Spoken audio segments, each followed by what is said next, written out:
តារាសម្ដែងត្រីសក្តាត្រូវបានចៅក្រមស៊ើបសួរសាលាដំបូងរាជធានីភ្នំពេញសម្រាប់ចេញដោយការឃុំខ្លួនដាក់ពន្ធនាគារជាបណ្ដោះអាសន្នក្រោយបើកបររថយន្តក្រោមឥទ្ធិពលគ្រឿងញៀនបណ្ដាលឲ្យស្ត្រី2នាក់ស្លាប់និងរងរបួសបើតាមសេចក្តីប្រកាសព័ត៌មានរបស់សាលាដំបូងរាជធានីភ្នំពេញថ្ងៃទី8ខែសីហាជនបង្កគ្រោះថ្នាក់ចរាចរណ៍ត្រីសក្តាត្រូវបានតំណាងអាយកាចោទប្រកាន់ចំនួន3បទល្មើ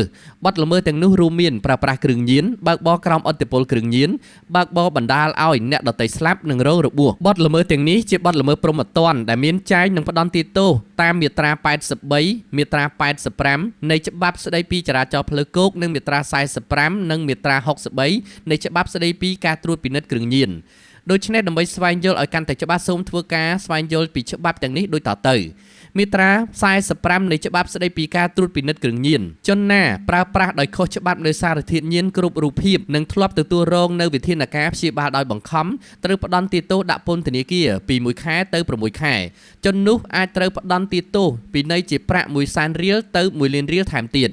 ក្នុងករណីមិនរៀងចាលជននោះត្រូវផ្ដន្ទាទោសដាក់ពន្ធនាគារ6ខែទៅ1ឆ្នាំហើយអាចត្រូវផ្ដន្ទាទោសពីនៃជាប្រាក់ពី1លានរៀលទៅ2លានរៀលប្រសិនបើបទល្មើសត្រូវបានប្រព្រឹត្តដោយសារធាតុញៀនស្ថិតបរិមាណតិចតួចនិងប្រព្រឹត្តក្នុងក្របខ័ណ្ឌទទួលទានតាមទម្លាប់ព្រះរាជអាជ្ញាអាចឲ្យជនប្រព្រឹត្តរួចខ្លួនពីបទចោទប៉ុន្តែបើរឿងនេះទៅដល់តុលាការគឺតុលាការអាចសម្រេចឲ្យចារីនៃហេតុការណ៍នេះមិនបាច់ទទួលទោសឬគ្រាន់តែស្ដីបន្ទោសជននោះតែប៉ុណ្ណោះករណីនេះចាត់ទុកជាការទទួលទានតាមទម្លាប់ការទទួលទានដែលមិនបណ្ដាលឲ្យញៀនហើយអ្នកទទួលទានជាអ្នកស្រុកទទួលទានតាមទម្លាប់ដូនតាប្រព្រឹត្តជាយូរមកហើយសូមជម្រាបថាមាត្រា5ក្នុងច្បាប់នេះបានចាត់ចំណាត់ថ្នាក់គ្រឿងញៀនជា5តារាងក្នុងនោះតារាងទី1គឺរុក្ខជាតិនិងសារធាតុដែលបណ្ដាលឲ្យមានគ្រោះថ្នាក់ធ្ងន់ធ្ងរហើយពុំមានផលប្រយោជន៍ខាងវិជ្ជសាស្ត្រចំណែកតារាងទី2គឺរុក្ខជាតិនិងសារធាតុដែលបណ្ដាលឲ្យមានគ្រោះថ្នាក់ធ្ងន់ធ្ងរប៉ុន្តែមានផលប្រយោជន៍ខាងវិជ្ជសាស្ត្រមាត្រា63នៃច្បាប់ស្តីពី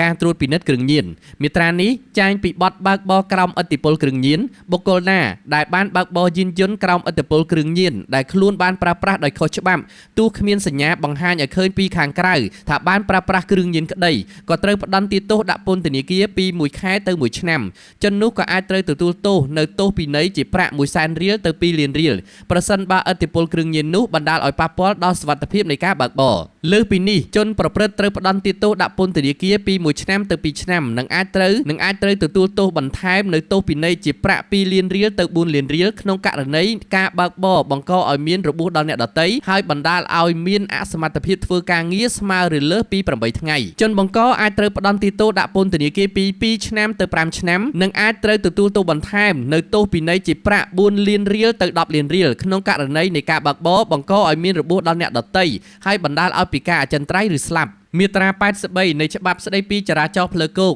មាត្រានេះចែងថាជនណាបើកបរដោយធ្វេសប្រហែសខ្ជិះខ្ជាមិនប្រុងប្រយ័ត្នឬមិនគោរពកាតព្វកិច្ចដែលបទបញ្ញត្តិស្តីពីចរាចរណ៍ផ្លូវគោកតម្រូវបណ្ដាលឲ្យមានរបួសដល់អ្នកដទៃហើយបណ្ដាលឲ្យអ្នករងគ្រោះអសមត្ថភាពធ្វើការងាររយៈពេលឬស្មើលើសពីថ្ងៃគិតពីថ្ងៃកើតហេតុត្រូវផ្ដន្ទាទោសដាក់ពន្ធនាគារ6ខែទៅ2ឆ្នាំទន្ទឹមនឹងនោះជនបង្កត្រូវពិន័យជាប្រាក់2លានរៀលទៅ10លានរៀលព្រមទាំងអាចត្រូវផ្ដន្ទាទោសដោយបន្ថែមមួយឬច្រើនដោយបានចែងក្នុងមាត្រា53នៃប្រភេទនៃទោសបន្ថែមនៃក្រមព្រហ្មទណ្ឌផងដែរអំពើល្មើសខាងលើត្រូវផ្ដន្ទាទោសដាក់ពន្ធនាគារ1ឆ្នាំទៅ3ឆ្នាំនិងពិន័យជាប្រាក់4លានរៀលទៅ15លានរៀលកាលបើអំពើនោះបានប្រព្រឹត្តក្នុងករណីបើកបរគ្មានប័ណ្ណបើកបរឬមានប័ណ្ណបើកបរតែមិនត្រឹមត្រូវតាមប្រភេទយានយន្តបើកបរស្ថិតក្នុងស្ថានភាពស្រវឹងបើកបរបណ្ដាលឲ្យមានរបួសមនុស្សច្រើននាក់និងរត់គេចខ្លួនពីកន្លែងកើតហេតុក្នុងគោលបំណងគេចវេះពីការទទួលខុសត្រូវចំពោះបទល្មើសដែលមានចែងក្នុងមាត្រានោះក៏ត្រូវមានទោសបន្ថែមទៀតដែរគឺហាមឃាត់បើកបរ5ឆ្នាំ